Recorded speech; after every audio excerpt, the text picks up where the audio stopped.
Sepi sangat tengok. Syukur Alhamdulillah. Itu luahan Liluan. Aku kalau nak pergi KL kan tak berkenan doh. Sebab aku rasa kan lagi ramai warga asing daripada orang kita. Jumlah warga asing di Malaysia kini bukan sekadar meningkat, malah secara rasmi telah mengatasi populasi kaum India. Sekarang warga Indonesia banyak pergi ke Jepun.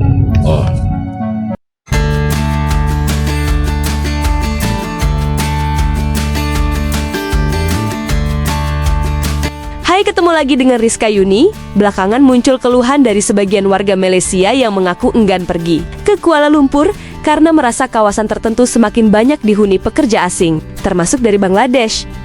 Namun, kalau kita melihat lebih jauh, persoalannya ternyata bukan sekadar soal siapa yang datang ke Malaysia. Dulu, ketika pekerja Indonesia membludak di Malaysia, keberadaan mereka sering dianggap sebelah mata. Banyak yang bekerja keras di sektor rumah tangga, perkebunan, konstruksi, hingga berbagai pekerjaan yang menjadi penopang ekonomi. Tapi sekarang zaman sudah berubah. Pekerja Indonesia semakin sadar bahwa tenaga dan keringat mereka memiliki nilai. Mereka mulai mempertimbangkan negara mana yang memberikan penghargaan, perlindungan, gaji, dan kesempatan yang lebih baik. Artinya, ketika satu negara mulai kehilangan minat dari pekerja asing, dampaknya bukan hanya dirasakan oleh para pekerja. Sektor-sektor penting juga bisa ikut terdampak ketika terjadi kekurangan tenaga kerja. Pekerjaan bisa melambat, biaya operasional meningkat, bahkan roda ekonomi di sektor tertentu ikut terganggu. Dan disinilah Malaysia menghadapi tantangan baru. Dulu mungkin pekerja Indonesia yang membutuhkan Malaysia, sekarang Malaysia juga harus berpikir bagaimana caranya agar pekerja asing tetap mau datang dan bekerja di sini. Karena di era sekarang, tenaga kerja bukan sekadar mencari pekerjaan. Mereka juga mencari penghargaan terhadap keringat dan kerja keras mereka. Sepi sangat tengok. TKI Malaysia tidak ada di Malaysia sudah. Sepi. Tidak ada penghuni. Kemana ini? Syukur Alhamdulillah. Itu luahan dilontarkan seorang pemerhati yang menegaskan penurunan jumlah pekerja Indonesia di Malaysia jelas memberi kesan positif kepada keselamatan negara. Aku kalau nak pergi KL kan tak berkenan doh. Sebab aku rasa kan lagi ramai warga asing daripada orang kita. Rohingya, Bangla. Tapi sekarang Rohingya ramai. Dia macam mendonia. Padahal negara kita ni kau boleh buka kedai, ada rumah, ada yang bawa kereta pun ada. Ui, memang respect lah. Itu orang cakap buat baik berpada-pada, buat jahat berkali-kali. Okey, Malaysia bukan lagi pilihan pekerja Indonesia. Inilah yang berlaku sekarang. 3 tahun kebelakangan ni pun kita dah nampak sebenarnya yang negara kita ini hanya menerima pekerja daripada Bangladesh, Pakistan. Kan? Indonesia jarang lah. Kan? Sebenarnya sebelum COVID itu kita ada 1.1 juta tenaga kerja Indonesia. Yang dianggarkan parti pula, maksudnya tanpa izin daripada Indonesia lebih kurang 1.5 juta sebelum COVID. Selepas COVID kita kehilangan separuh, kedua-dua tu. Yang izin pun kita kehilangan separuh, 500 ribu lebih. Yang tanpa izin pun kita hilang separuh. Memang kita nampak benda tu, oh baguslah kan, kurang tenaga kerja asing. Tapi kita tak tahu negara kita ni tetap memerlukan tenaga kerja asing. Faham tak? Negara kita ni tetap memerlukan 2.5 juta tenaga kerja asing tu. So bila pekerja Indonesia ni kita dah tak terima, mereka dah tak minat lagi masuk negara kita, kita terima daripada negara mana?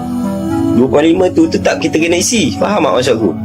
2.5 juta tenaga kerja asing dalam negara Malaysia ni yang diperlukan tetap perlu diisi. Majikan tetap perlukan, tetap akan panggil masuk. So kita akan terima pekerja asing daripada Bangladesh, bukan lagi negara Indonesia. So kat situ lah masalah dia. Kita akan jadi Meladesh.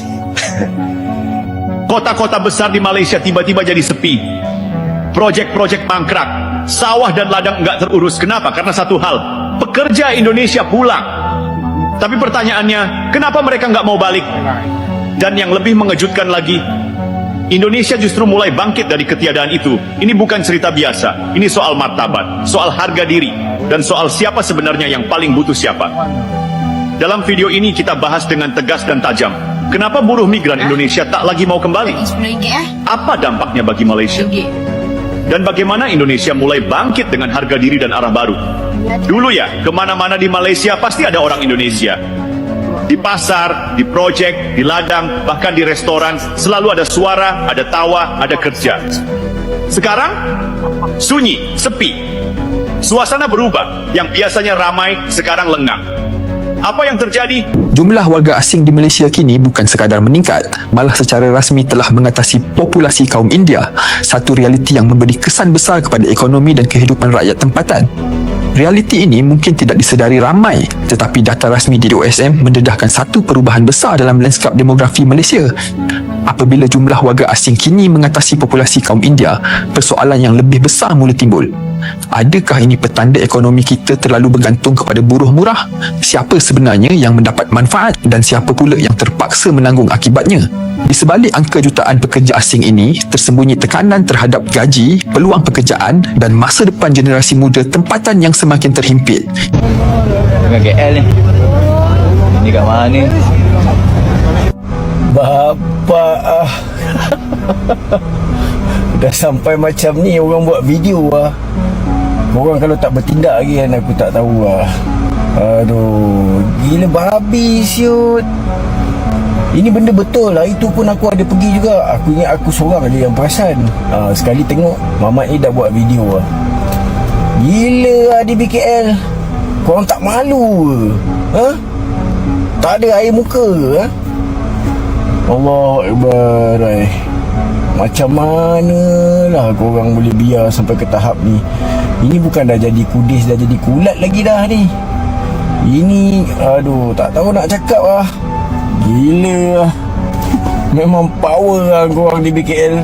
Memang mantap lah. Sekarang warga Indonesia banyak pergi ke Jepun, Korea sebagai pembantu rumah, Hong Kong, Taiwan, Singapura. Jadi negara-negara maju ni, perangai majikan dia tak sama macam perangai dekat Malaysia, majikan dekat Malaysia.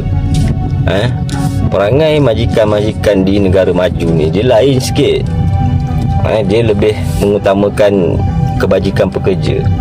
Aku bagi contoh mudah je. Majikan dekat Malaysia dia mengagihkan keuntungan syarikat untuk membayar gaji dia berapa persen? Kalau korang tahu. Dia punca majikan tidak menjaga, tak mampu menjaga kebajikan pekerja bila agihan keuntungan, keuntungan syarikat kau tu berapa persen kau bagi kepada untuk membayar gaji pekerja. Dekat Malaysia ni majoritinya 30%, 25%, 30%, paling tinggi lah tu. Selebihnya keuntungan majikan lah. Jadi bila kau agihkan keuntungan untuk membayar gaji tu rendah 30%, apa kesan dia? Kesan dia kepada pekerja kau lah. Kebajikan tak terjaga, terutama yang menggaji pekerja asing. Itu yang permit pun kau suruh pekerja asing kau buat. Betul tak? Itu yang permit pun pekerja yang kena tanggung. Itulah punca dia. Dekat negara maju ni, majikan-majikan negara maju dia mengagihkan keuntungan perniagaan dia kepada pekerja, maksudnya untuk membayar gaji lah, untuk membayar gaji pekerja. Menurut kamu, apakah Malaysia akan semakin kesulitan mendapatkan pekerja asing jika mereka tidak mampu memberikan kondisi kerja yang menarik? Tulis pendapatmu di kolom komentar dan jangan lupa subscribe untuk mengikuti pembahasan Indonesia dan dunia lainnya. Sampai jumpa di video selanjutnya.